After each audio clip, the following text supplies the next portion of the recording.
In this session, we will discuss about DOS and DDoS attack.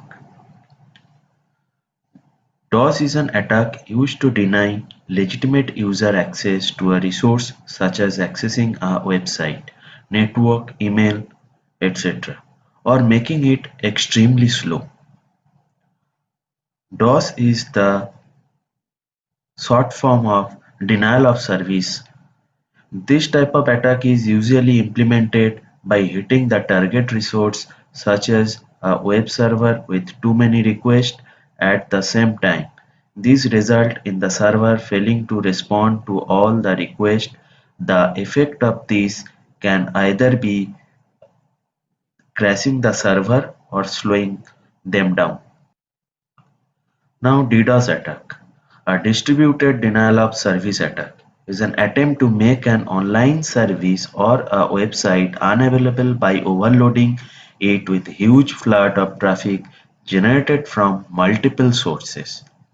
Unlike a denial of service or DOS attack, in which one computer and one internet connection is used to flood a targeted resource with packets, a DDoS attack uses many computers and many internet connections, often distributed globally in what is referred to as a botnet. A large-scale volumetric DDoS attack can generate a traffic measured in tens of gigabits per second.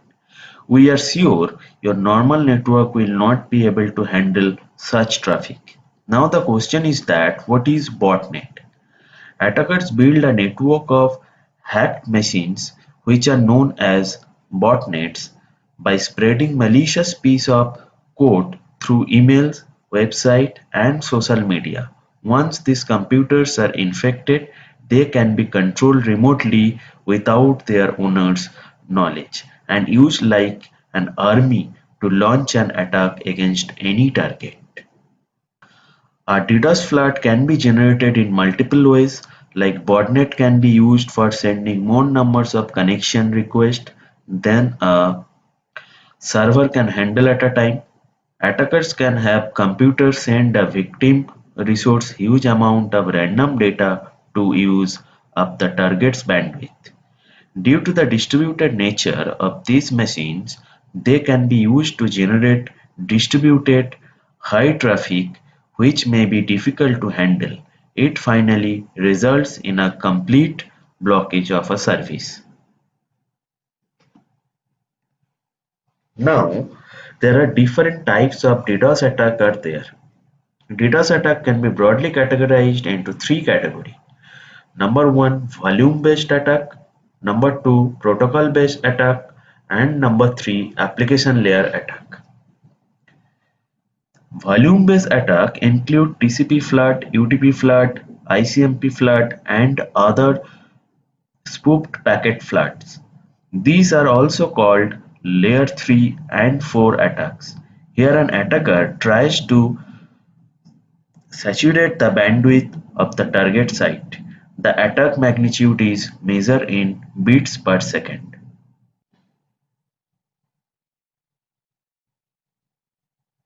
Volume-based attack.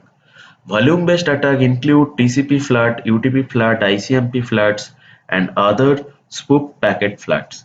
These are also called layer 3 and 4 attacks. Here an attacker tries to saturate the bandwidth of the target site. The attack magnitude is measured in bits per second. UDP flood.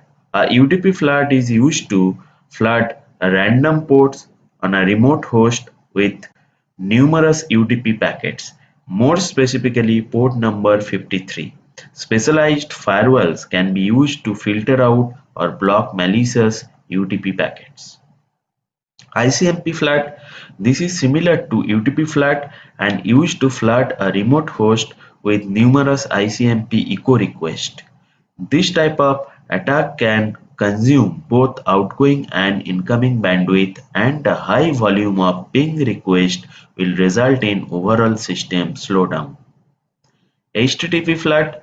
The attacker sends HTTP GET and POST request to a targeted web server in a large volume which cannot be handled by the server and leads to denial of additional connection from legitimate clients.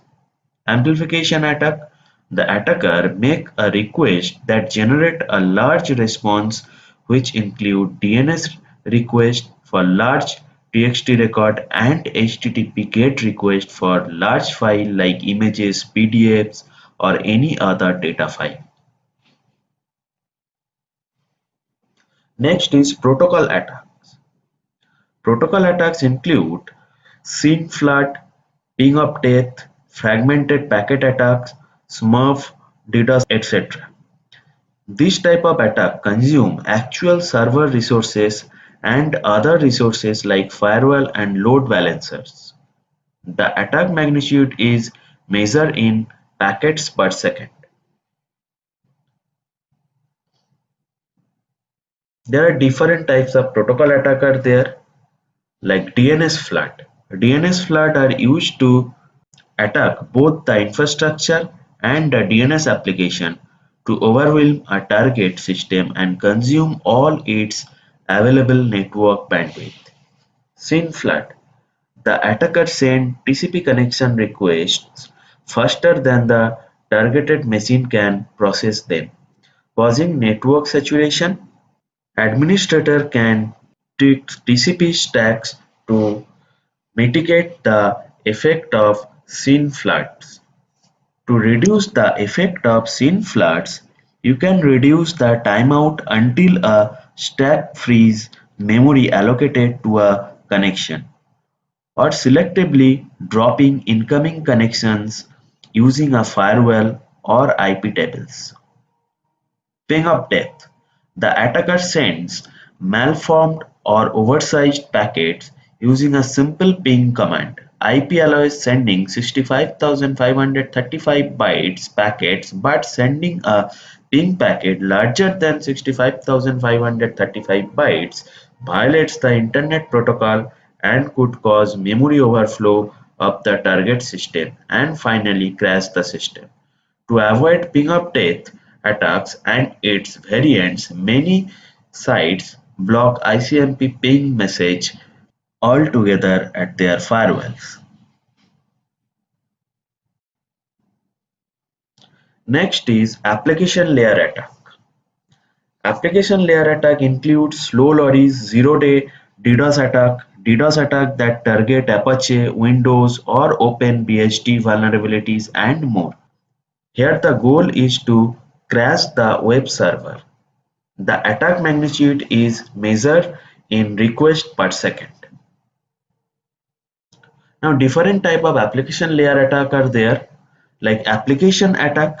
This is also called layer 7 attack, where the attacker makes excessive login, database lookup or search requests to overload the application. It is really difficult to detect layer 7 attacks because they reassemble legitimate website traffic. Slow loading: the attacker sends huge number of HTTP headers to a targeted web server but never complete a request. The targeted server keeps each of these false connections open and eventually overflows the maximum concurrent connection pool and leads to denial of additional connection from legitimate clients. NTP amplification: the attacker exploits publicly accessible network time protocol (NTP) services to overwhelm the targeted server with user datagram protocol (UDP) traffic. Zero-day DDoS attack: a zero-day vulnerability is a system or application flaw previously unknown to the vendor and has not been fixed or patched. These are new type of attacks coming into existence day by day. For example, exploiting vulnerabilities for which no patch has yet been released. Now, how to fix a DDoS attack? There are quite a few DDoS protection options which you can apply depending on the type of DDoS attack. Your DDoS protection starts from identifying and closing all the possible operating system and application level vulnerabilities in your system. closing all the possible ports, removing unnecessary access from the system, and hiding your server behind a proxy or CDN system. If you see a low magnitude of the DDoS, then you can find many firewall-based solutions which can help you in filtering out DDoS-based traffic. But if you have high volume of DDoS attack, like in gigabits or even more, then you should take the help of a DDoS protection service provider that offer a more holistic and proactive, genuine approach. You must be careful while approaching and selecting a DDoS protection service provider. These are number of service provider who want to take advantage of your situation. If you inform them that you are under DDoS attack, then they will start offering you a variety of services at unreasonably high cost. We can suggest you a simple and working solution which start with a search for a good DNS solution provider who is flexible enough to configure A and CNAME records for your website. Second, you will need a good CDN provider that can handle peak DDoS traffic and provide you DDoS protection services as a part of their CDN package. Thank you. In this session, I will show you how to perform a DOS attack using Slowloady script. Suppose our target web application is running on 192.168.0.104.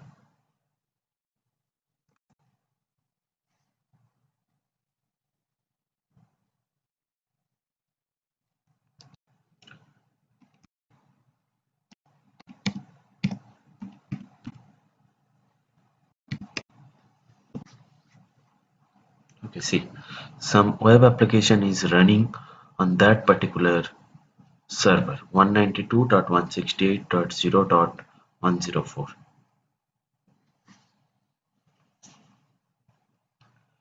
Now we need to check that particular server Slowloady's vulnerability is present or not. So to find out that vulnerability, we use our best tool Nmap. So Nmap, then I'm putting the timing option T4 and then use the script http dash slowloadies dash check, then the IP address.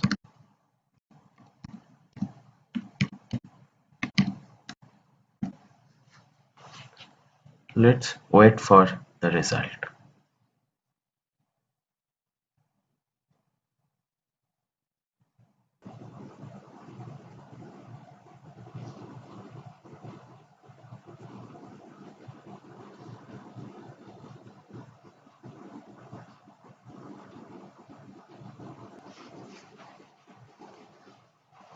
Okay, we got the result.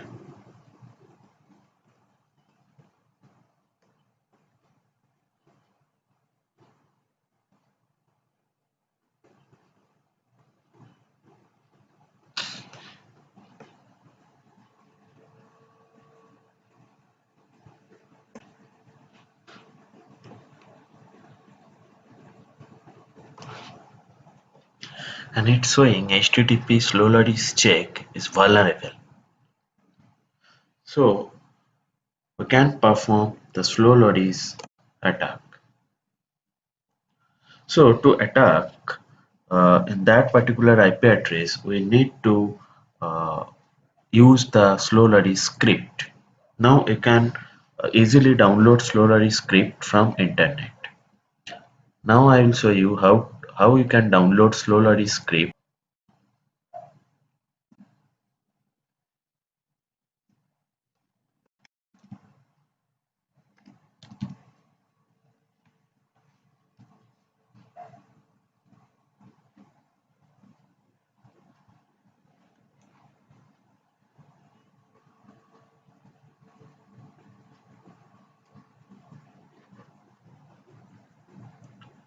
So here is the Slowlari script. To download this script, you can copy the URL and go to terminal, use the command git clone and then the URL.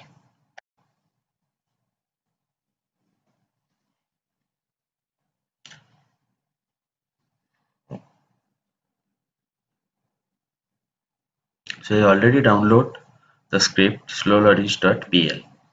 So that's why it's showing it's already exist.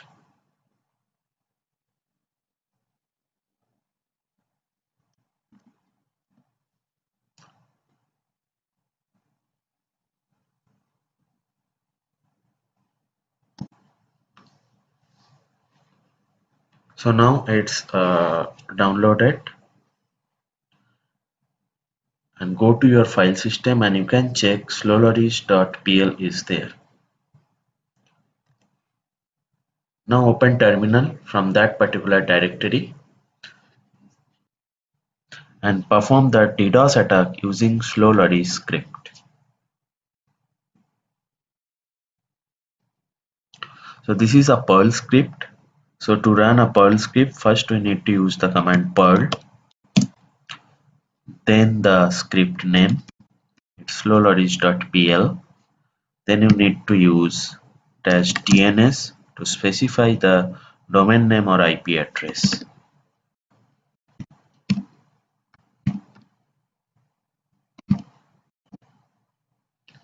Now Slowlari script is running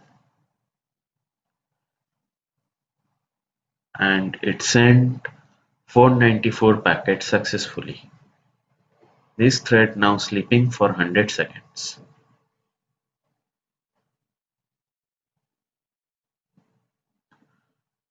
And Slowlari now sent 1272 packets successfully.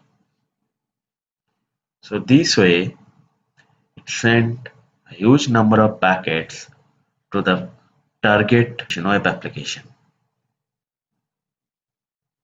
Now check your web application is accessible or not.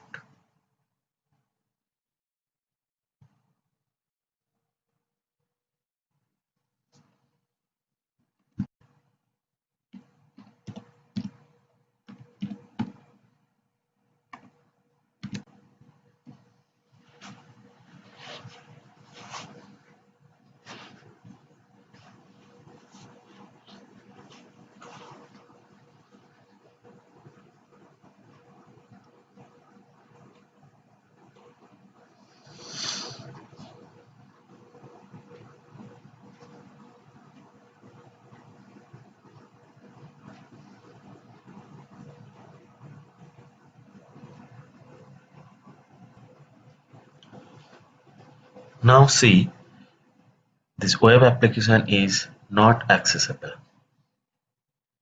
So this way, by using the Slowlari script successfully, we can perform the DOS or DDoS attack.